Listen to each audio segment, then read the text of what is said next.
আসসালামু আলাইকুম বন্ধুরা, আশা করি তোমরা সবাই ভালো আছো। আজকে আমি তোমাদের সাথে যে ভিডিওটি শেয়ার করছি সেটা কিন্তু খুবই গুরুত্বপূর্ণ এমসিকিউ নিয়ে তোমাদের সাথে শেয়ার করছি, অর্থাৎ ক্লাস 6 এর বাংলা সেকেন্ড পেপার এমসিকিউ গুলো। যেই এমসিকিউ গুলো পড়লে তোমরা তোমাদের অর্ধবার্ষিক পরীক্ষায় 100% কমন পাবে ইনশাআল্লাহ। সো একদম বাছাইকৃত এমসিকিউ গুলো আমি তোমাদের সাথে শেয়ার করছি। আমি তোমাদেরকে রিকমেন্ড করি অন্তত তোমাদের অর্ধবার্ষিক পরীক্ষা দেওয়ার আগে হলেও এই ভিডিওগুলো দেখে সবগুলো কমপ্লিট করে তারপর পরীক্ষা দিতে যাবে। আমি আশা করি এখান থেকে তোমাদের যে 15টা যে নৈবিত্তিক আসে বা এমসিকিউ আসে, এটা তোমরা খুব ভালোভাবে কভারেজ দিতে পারবে এই কয়েকটা এমসিকিউ পড়ে। অর্থাৎ যে কয়েকটা ভিডিও আছে তোমরা প্লে লিস্টে যাবে, দেখে একবার প্রথম থেকে ধারাবাহিকভাবে দেখে যাবে। আশা করি তোমরা 100% কমন পাবে এই নৈবিত্তিকগুলো বা এমসিকিউ গুলো তোমরা খুব ভালোভাবে কভারেজ দিয়ে আসতে পারবে ইনশাআল্লাহ। তাহলে দেখো এই যে 33-এ কি বলছে। 33-এ বলছে জীবের সামনের অংশ উপরে গিয়ে শক্ত তালু স্পর্শ করে কোন ধ্বনি উচ্চারিত হয়? এই যে তালব্য ধ্বনি, তালব্য দন্তমূলীয় ধ্বনি। তারপর দেখো 34, জীব প্রসারিত হয়ে সামনের অংশ শক্ত তালু স্পর্শ করে কোন ধ্বনি উচ্চারিত হয়? আর সেটা হলো এই যে ঘ তালব্য ধ্বনি। তারপর দেখো 35-এ কি বলছে, জীবের পিছনের অংশ উঁচু হয়ে কি আল জীবের মূলের কাছাকাছি নরম তালু স্পর্শ করে কোন ধ্বনি উচ্চারিত হয়? এই যে জিহ্বামূলীয় ধ্বনি। তারপর দেখো 36-এ কি বলছে, কণ্ঠনালীর মধ্যে ধ্বনিবাহী কণ্ঠনালীর মধ্যে ধ্বনিবাহী বাতাস বাধা পেয়ে উচ্চারিত ধ্বনিগুলোকে কি বলে? এগুলোকে বলা হলো কণ্ঠনালীয় ধ্বনি। তারপর দেখো 37-এ জিহ্বামূলীয় ধ্বনি কোনটি? জিহ্বামূলীয় ধ্বনি হচ্ছে হলো খ। জিহ্বামূলীয় ধ্বনি কোনটি? খ। জিহ্বামূলীয় ব্যঞ্জন ধ্বনি 5টি, এটা একটু খেয়াল রাখবে। এই যে জিহ্বামূলীয় ব্যঞ্জন ধ্বনি 5টি কি কি?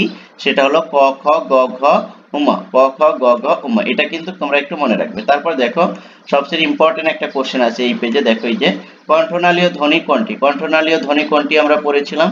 এই যে কণ্ঠনালীয় ধ্বনি হচ্ছিল এই যে হটা, রাইট? তারপর দেখো 29, এটা কিন্তু মনে রাখবে কারণ এটা কিন্তু খুবই ইম্পর্টেন্ট, রাইট? তারপর দেখো যে বাকযন্ত্র সচল থাকে, সচল তাকে কি বলে? তাকে বলা হয় হচ্ছিল এই যে 1 2 1 এবং 2 এটা। তারপর দেখো 40, যে বাক প্রত্যঙ্গ স্থির তাকে কি বলে? তাকে বলে হলো 2 এবং 3। তারপর দেখো 41 নাম্বার। 41 নাম্বারটা দেখো, কোনটি সক্রিয় উচ্চারক? কোনটি সক্রিয় উচ্চারক? এই যে জীবের ডগা, জীবের ডগা। তারপর দেখো কোনটি নিষ্ক্রিয় উচ্চারক? কোনটি নিষ্ক্রিয় উচ্চারক? সেটা হচ্ছিল এই যে খ নাম্বার কোমল তালু। ওইটা কিন্তু ইম্পর্টেন্ট, এটা পড়ে রাখবে, ঠিক আছে? যে মিরপুর বাংলা উচ্চ মাধ্যমিকে এসেছিল কিন্তু।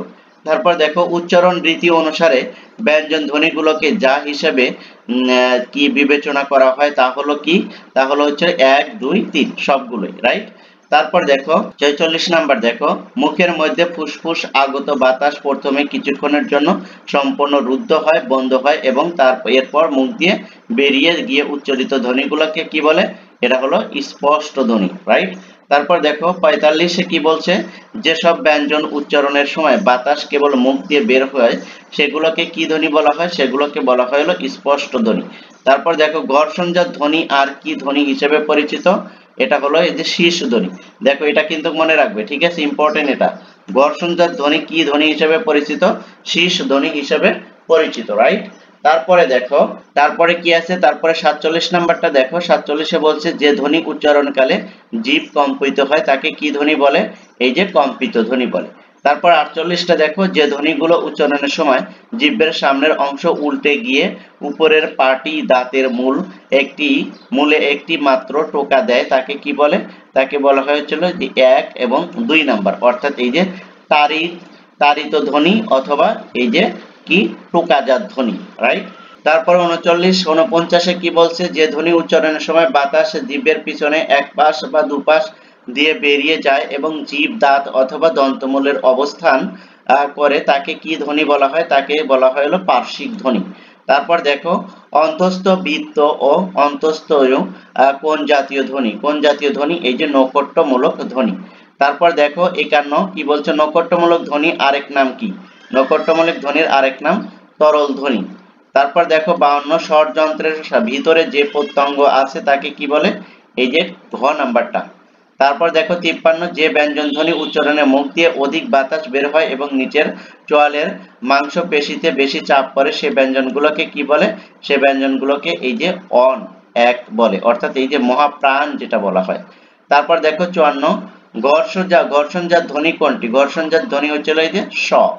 তারপর দেখো বাংলা ভাষায় মৌলিক স্বরধ্বনি কয়টি? বাংলা ভাষায় মৌলিক স্বরধ্বনি রয়েছে 7টি। এটা কিন্তু খুবই খুবই ইম্পর্টেন্ট, ঠিক আছে? বাংলা ভাষায় মৌলিক স্বরধ্বনি কয়টি? 7টি। বাংলা ভাষায় মৌলিক স্বরধ্বনি 7টি কি কি? স্বর, স্বরা, হ্রাস্বই, রস্ব, এ, ও এবং এ, রাইট? তারপর দেখো বাংলা স্বরবর্ণ কয়টি? বাংলা স্বরবর্ণ হচ্ছিল 11টি। এটাও কিন্তু কি ইম্পর্টেন্ট, বাংলা স্বরবর্ণ কয়টি, রাইট? তারপর দেখো বাংলা স্বরবর্ণ 11টি কি কি, এই যে এখানে দিয়ে দিছে, তোমরা মুখস্থ করে নিও। দেখো স্বরবর্ণের সংক্ষিপ্ত রূপকে কি বলা হয়? স্বরবর্ণের সংক্ষিপ্ত রূপকে কার বলা হয়? আর ব্যঞ্জন বর্ণ কয়টি? ব্যঞ্জন বর্ণ হচ্ছিল 39টি। তারপর দেখো ব্যঞ্জন বর্ণ, বাংলা ব্যঞ্জন বর্ণ কয়টি? বাংলা ব্যঞ্জন বর্ণ হচ্ছিল তোমার এই যে 39টি। তারপর দেখো যেগুলো স্বতন্ত্র বর্ণ নয় তা হলো কি? সেগুলো কোনটি? এই যে 1 এবং 2, অর্থাৎ বিসর্গ এবং কোনটা? এই যে চন্দ্রবিন্দু, এগুলো স্বতন্ত্র বর্ণ নয়। তারপর দেখো এটা কিন্তু পড়বে, এটা কিন্তু ইম্পর্টেন্ট, রাইট? এই যে তারপর এই যে যেগুলো আমি গোল দাগ দিচ্ছি এগুলো কিন্তু ইম্পর্টেন্ট, এগুলো তোমরা বাসায় বেশি বেশি করে প্র্যাকটিস করবে। তারপর দেখো 61, ব্যঞ্জন বর্ণের পূর্ণ রূপ যে অবস্থানে থাকতে পারে তা হলো কি? তা হচ্ছে হলো এই যে ঘ, 1 2 3 সবগুলো। তারপর দেখো এই যে আরেকটা খুবই ইম্পর্টেন্ট, ব্যঞ্জন বর্ণ সংক্ষিপ্ত রূপকে কি বলা হয়? ফলা বলা হয়। স্বরবর্ণের সংক্ষিপ্ত রূপকে কি বলা হয়? কার বলা হয়। আর ব্যঞ্জন বর্ণের সংক্ষিপ্ত রূপকে ফলা বলা হয়। আর তারপরে আছে স্বরবর্ণ কয়টি, ব্যঞ্জন বর্ণ কয়টি, ঠিক আছে? এগুলো কিন্তু খুবই খুবই ইম্পর্টেন্ট, রাইট? এইগুলো কিন্তু তোমাকে মনে রাখতেই হবে। তারপরে আরো কয়েকটা আছে যে বাংলা ভাষায় মৌলিক স্বরধ্বনি কয়টি? এই যে 7টি। এগুলো কিন্তু এখান থেকে কোশ্চেন আসবেই, ঠিক আছে? এগুলো কিন্তু আমি তোমাদেরকে বলে দিচ্ছি, এই কোশ্চেনগুলো কিন্তু খুবই খুবই ইম্পর্টেন্ট। এগুলো কিন্তু তোমরা অবশ্যই কি করবে? বাসায় বেশি বেশি করে প্র্যাকটিস করবে। তারপরে কি আছে? তারপরে আছে হলো তোমার একই ব্যঞ্জন পরপর দুইবার ব্যবহৃত হলে তাকে কি বলে? তাকে কি বলে? দ্বিত্ব ব্যঞ্জন বলে। এই যে দ্বিত্ব ব্যঞ্জন, এটাও কিন্তু ইম্পর্টেন্ট। তারপরে দেখো ব্যঞ্জন দ্বিত্ব ছাড়া সব ব্যঞ্জন সংযোগকে কি বলে? সংযোগকে কি বলে? সেটা হচ্ছে হলো তোমার এই যে সাধারণ যুক্ত ব্যঞ্জন।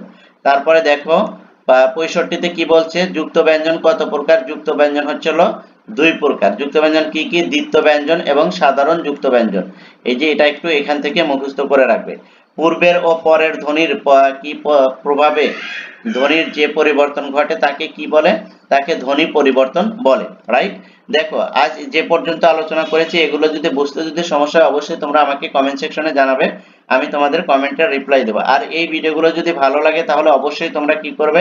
চ্যানেলটা সাবস্ক্রাইব করবে, লাইক করবে, কমেন্ট করবে এবং এই ভিডিওগুলো তোমাদের ফ্রেন্ড সার্কেলের ভিতরে শেয়ার করে দিবে যাতে করে তারাও এ থেকে দেখে শিখতে পারে। Thank you so much. আল্লাহ হাফেজ।